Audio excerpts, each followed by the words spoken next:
This is one of those moments where the palace doesn't need to slam a door to make you feel it close. Because today, while Prince Harry is back in the UK for a very public, very serious court battle, King Charles is up in Scotland doing royal business, and every credible signal around them says the same thing in plain language. There isn't going to be a return. Not now, not later, not in some half-prepared future where everything goes back to normal.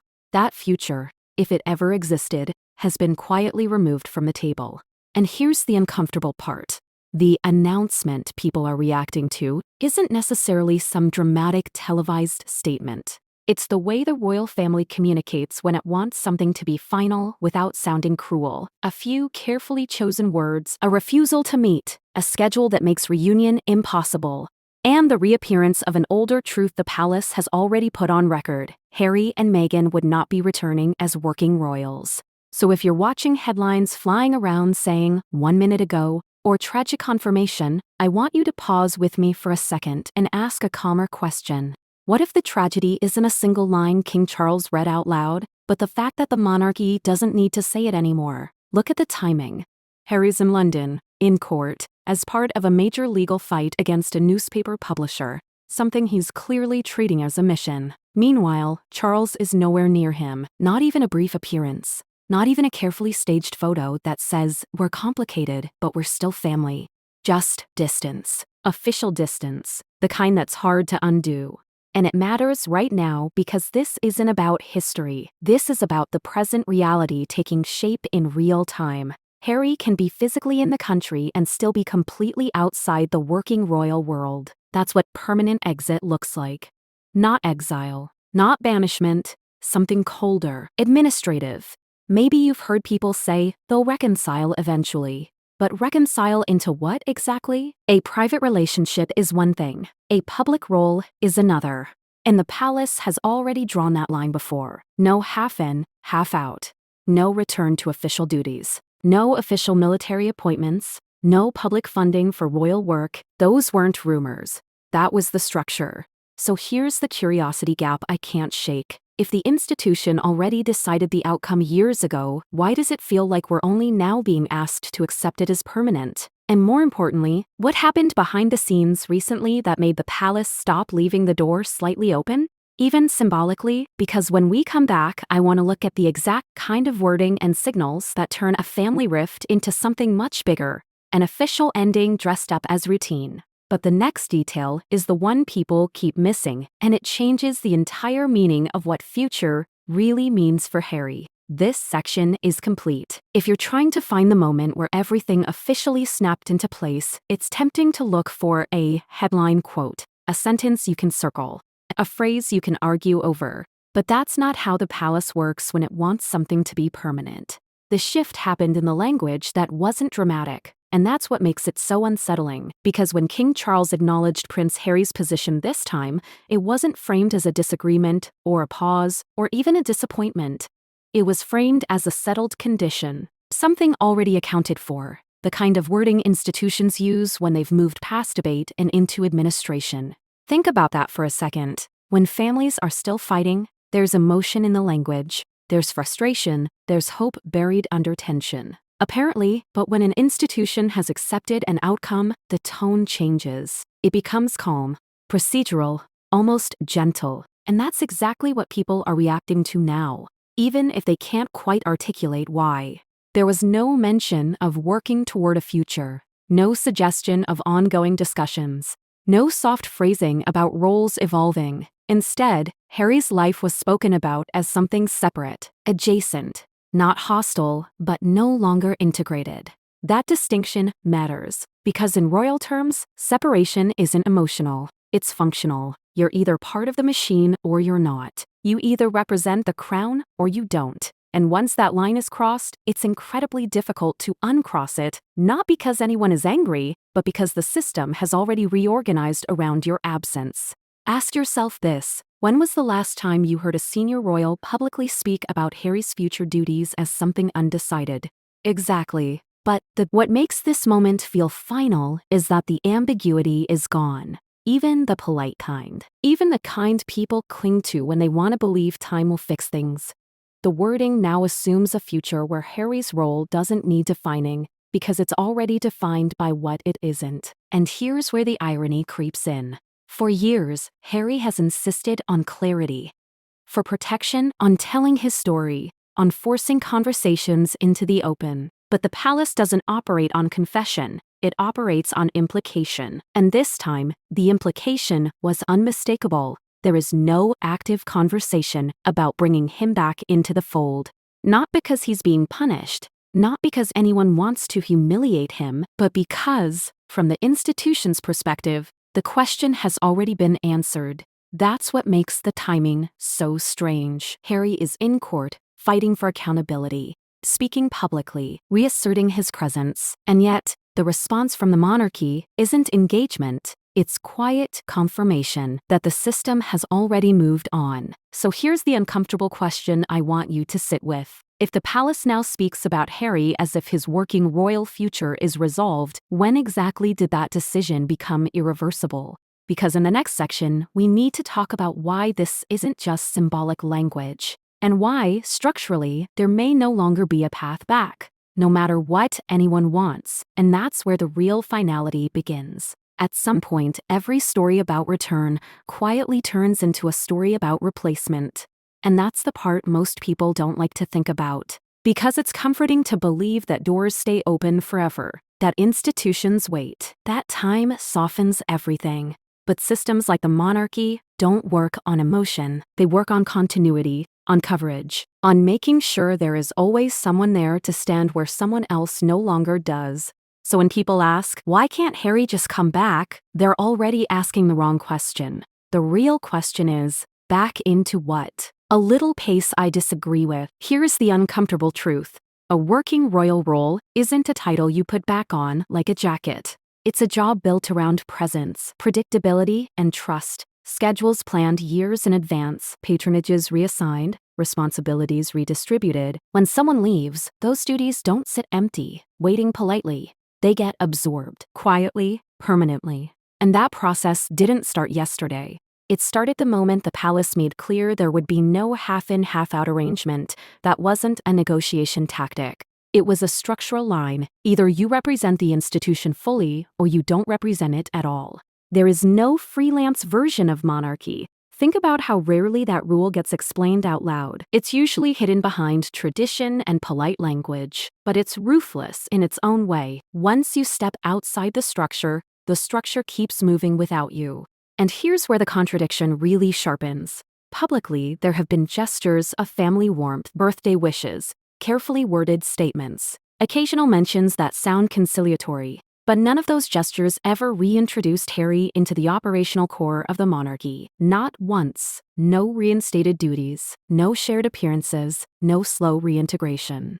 Those absences aren't accidental, they're signals. Because if there were even a theoretical path back, you would see it reflected somewhere sharp. Trial roles, transitional responsibilities, symbolic gestures that hint at future function. Instead, what we've seen is something else entirely. A steady normalization of Harry not being there. And normalization is powerful. Once an institution gets used to functioning without you, your return becomes disruptive rather than restorative. It creates questions no one wants to answer. Who steps aside? Who loses ground? Who explains why the rules suddenly changed? That's why this isn't about forgiveness or reconciliation in the emotional sense. It's about whether the system has any incentive to reverse itself. And right now, all the signs point one way.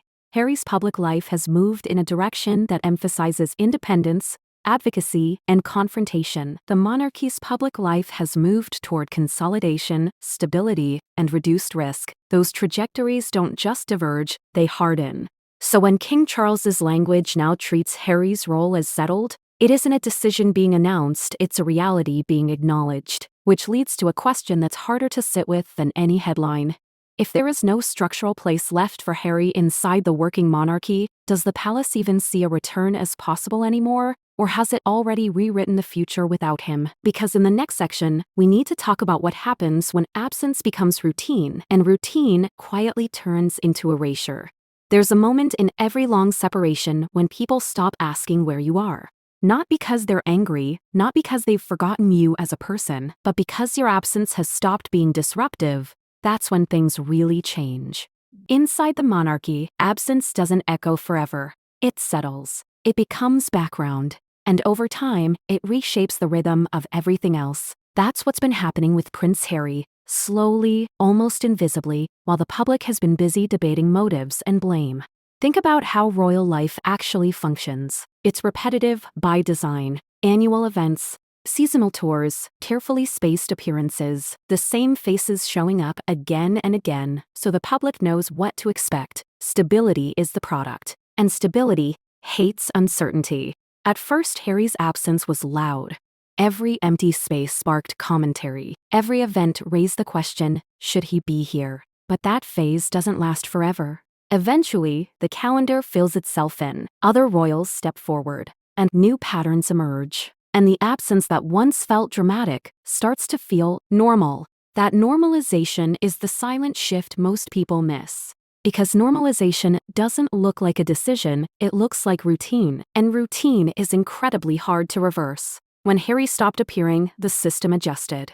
Also, operating system on placement, package. Patronages were reassigned. Public-facing duties were redistributed. Media narratives settled into new expectations. The monarchy didn't announce this process. It doesn't need to. It simply continued operating. And over time, the absence stopped requiring explanation. Here's the part that's uncomfortable to admit. Once absence becomes routine, re-entry becomes a problem. Not emotionally, logistically. Because bringing someone back isn't just about welcoming them. It's about undoing a system that has already learned to function without them. It means displacing others, reopening questions that were quietly resolved. And so, give time to risk. And reopen, introducing unpredictability into a structure that survives by avoiding it. And institutions hate reopening closed files. That's why the palace's recent tone feels different. There's no defensive edge anymore.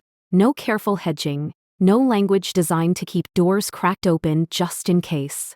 Instead, there's a subtle confidence, almost relief, that comes from clarity. Harry's role is no longer discussed as something pending, it's treated as something concluded. And that's not cruelty, it's process. You can feel it in the way royal appearances are framed now. The emphasis on continuity, on the next generation, on streamlining, on fewer working royals, not more. There's no visible gap being held for Harry to step back into. No narrative placeholder waiting for his return. Which raises a quiet but brutal question.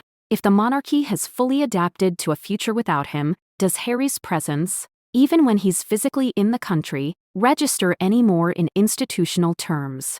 Because in the next part, we need to confront what this means on a human level. Not for the crown, not for the headlines, but for Harry himself. And that's where the story stops being about roles and starts being about identity. What happens when the institution that shaped you no longer has a place for you at all? There's a difference between choosing to leave something and realizing it can no longer take you back. That's the line Prince Harry may be standing on now. Because when people talk about a permanent royal exit, they tend to focus on optics, titles, security, appearances. But the deeper consequence is quieter and far more personal. It's about what happens when the identity you were born into becomes something you can no longer step inside, even briefly, without permission. Harry didn't just lose a job, he lost a framework, a way of understanding himself in the world. For most of his life, the structure of the monarchy answered questions before he had to ask them. Where he belonged, what was expected, what came next. Even rebellion made sense within that frame because the frame was still there, still solid, still something to push against. But now the structure is intact. Now the structure is intact, and he's outside it. That changes the emotional math, etc. Independence is empowering when it's chosen and reversible. It's something else when it becomes permanent, when the option to return, however theoretical it once was, quietly disappears. Because permanence forces a reckoning. You're no longer experimenting, you're committing, even if you didn't realize you were justice. And here's where the contradiction bites. Harry has built a public life around speaking out, around agency, around reclaiming control, and in many ways he's succeeded. But the monarchy he left behind has done something equally decisive.